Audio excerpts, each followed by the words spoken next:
I had a great exchange of insults with Bob that night's Sonichu Club.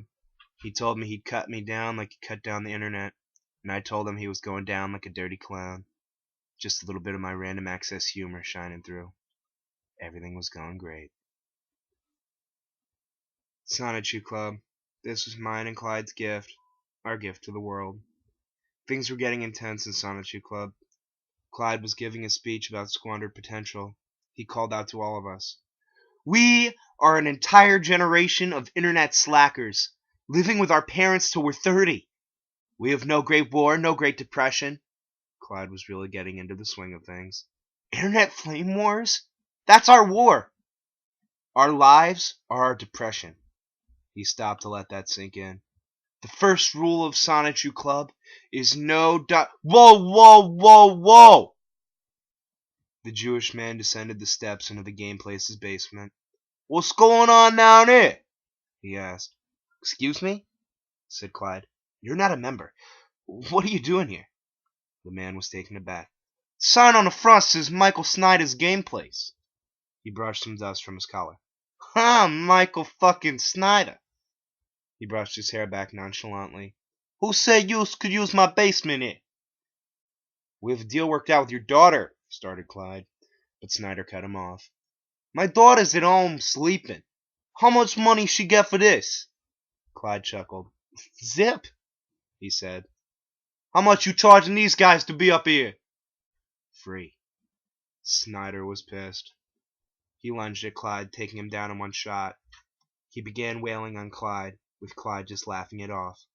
I like you, Snyder, he said between punches. It's a shame you can't join us because of your Jewish lineage. Snyder stood up, leaving Clyde a broken, pummeled mess. Blood oozed from Clyde's nose, and one of his teeth fell out. As Snyder started to leave, Clyde jumped up. You don't know where I've been, Mike, he yelled, spraying blood in Snyder's face. You don't know where I've been.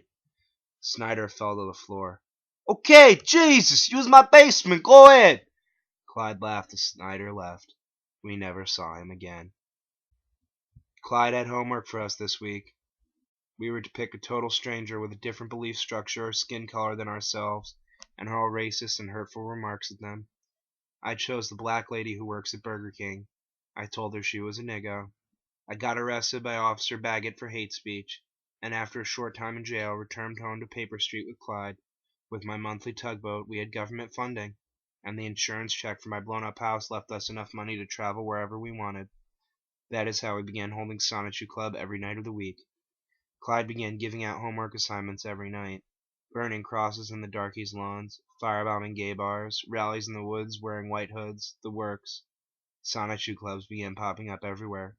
There was one in New York, Louisiana, L.A. I could never have dreamed how far my little group of homophobic racism would spread. One day I woke up early because of a doorbell. I looked out the window to see Clyde talking to a young man in a white sheet. You're too young, he said. It's just not going to happen. You can't train here. The youth stood adamant. Clyde came back inside. What was that all about?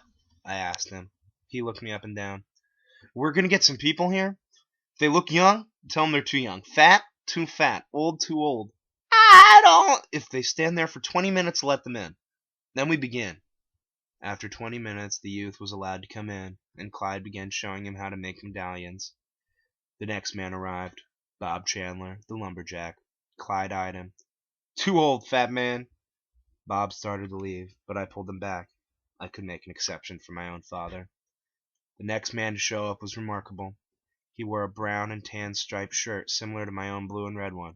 He wore glasses like my own, and he had a pillow stuffed under his shirt to simulate weight gain.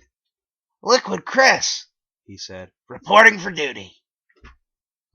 Sonichu Club was a new force to be reckoned with. Who you are in Sonichu Club was not who you were anywhere else. In Sonichu Club, you are not your job. You are not how many comics you've drawn. You are not the striped blue and red shirts that you wear. You are not the monthly tugboat you get from the government. You are not your Crayola fucking model magic. You are the all-singing, all-dancing, electric hedgehog Pokemons of the world. I got home late in the evening. My house was crowded with people. The miscreants, Clyde called them.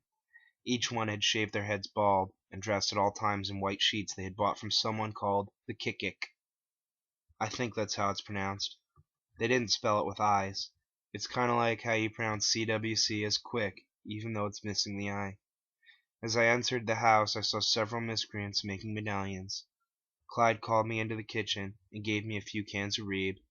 He said to hand them out to the miscreants, who were sitting in front of the TV. I went in to see Liquid Chris and Bob Chandler talking as they watched TV. As I entered, they hushed up. "What's going on?" I asked them, as I tossed Liquid Chris a can of Reeb. As if on cue, Liquid piped up with, "First rule of Project Miscreant, no asking questions." He had me there. "Shh," said Bob. "We're on!" The image on the television set was that of local reporter Jason Kendrick Howell. "Tragedy in Charlottesville," he announced, as he gestured to the blown-out face of the Nintendo of Virginia building. Several windows had fires burning in them, and when you looked at it the right way, the burning windows formed a picture of Sonichu. I turned to the miscreants, who were laughing their heads off. "What did you do?" I asked. "Did you do this?" "Sir," said Liquid Chris, "the first rule of Project Miscreant is that you do not ask questions." I was furious enough, but then this happened. "Officer Baggett," it was Howell again on the TV. "Tell us what your investigations have found."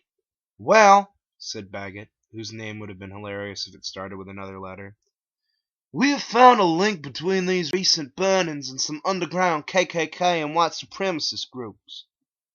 "Shit," said Clyde. "What?" I asked.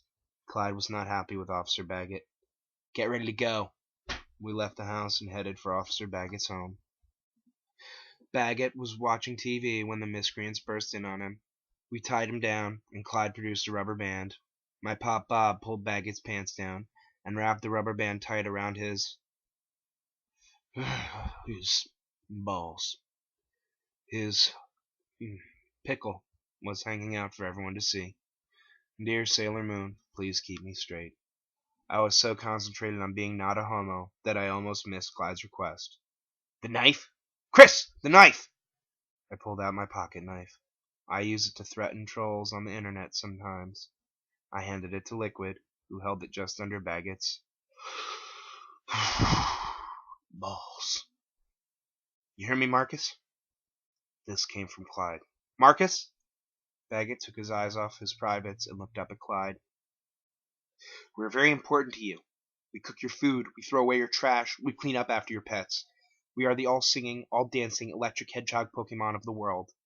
And I want you to stop investigating these white power groups. You do, and you'll never hear from us again. You know, we take your balls." Marcus nodded in understanding. Liquid flicked the knife and cut the rubber band, freeing Baggett's balls. And with that, we left. "Nice, Chris. Great going." This was Clyde speaking to Liquid Chris. He was congratulating Liquid on his performance during the Baggett episode. We had just left Baggett's house, and were getting back towards the game place for Sonichu Club. How could Clyde replace me? What did Liquid have that I didn't? Maybe it was because he could play real guitar and not just Guitar Hero. I was paired up with Liquid for insults exchange at Sonichu Club. I was mad. I wanted to break him dead. I couldn't hold back. I felt myself saying it before I even knew I was saying it. "Curse ye, homie!" Liquid's nose was beyond broken. His glasses smashed. His left eye puffy. His right eye black. His jaw was also broken, and his hair was a mess. I guess I just felt like destroying something beautiful. It felt great after hurting Liquid. I went home from the game place and crashed into slumber.